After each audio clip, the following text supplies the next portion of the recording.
बात तब की है जब सतयुग चल रहा था। एक राजा था। राजा का नाम था मकरध्वज। मकरध्वज बहुत ही धार्मिक किस्म का राजा था और अपनी प्रजा का अपनी संतान की तरह पालन पोषण करता था। अतः अब उसके राज्य में प्रजा पूरी तरह सुरक्षित एवं प्रसन्न थी। राजा पर मुनि याज्ञवल्क्य का बड़ा स्नेह था। उनके ही आशीर्वाद से राजा को एक पुत्र की प्राप्ति हुई। राज्य का स्वामी यद्यपि मकरध्वज था, परंतु राजकाज उसका एक विश्वासपात्र मंत्री चलाता था। मंत्री का नाम धर्मपाल था। धर्मपाल के 5 पुत्र थे। सभी पुत्रों का विवाह हो चुका था।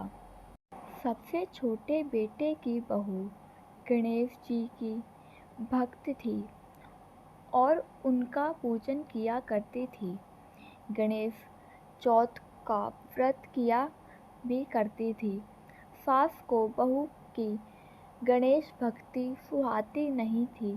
पता नहीं क्यों उसे यह शंका रहती थी कि यह बहू हम पर जादू टोना टोटका करती है। सास ने बहू द्वारा गणेश पूजा को बंद कर देने के लिए अनेक उपाय किए, पर कोई उपाय सफल नहीं हुआ। बहू की गणेश जी पर पूरी आस्था थी, अतः वह विश्वास के साथ उनकी पूजा करती थी।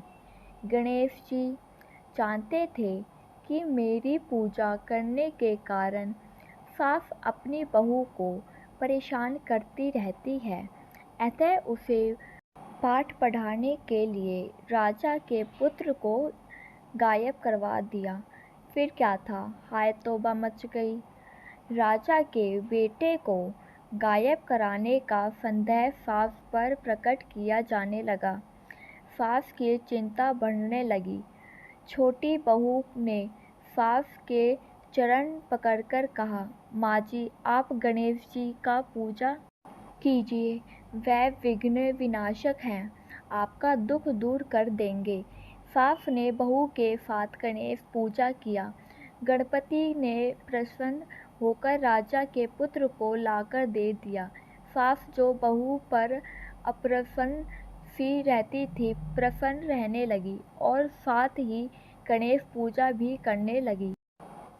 धन्यवाद। यहीं पे आपकी वीडियो समाप्त होती है। अगर आपको वीडियो अच्छी लगी हो तो like, comment, share and subscribe करना ना भूलें और बेल आइकन तो दबाना बिल्कुल भी ना भूलें। अगर आपको और भी ऐसी कथाएँ चाहिए तो मेरे चैनल को सब्सक्राइब करें। Bye bye.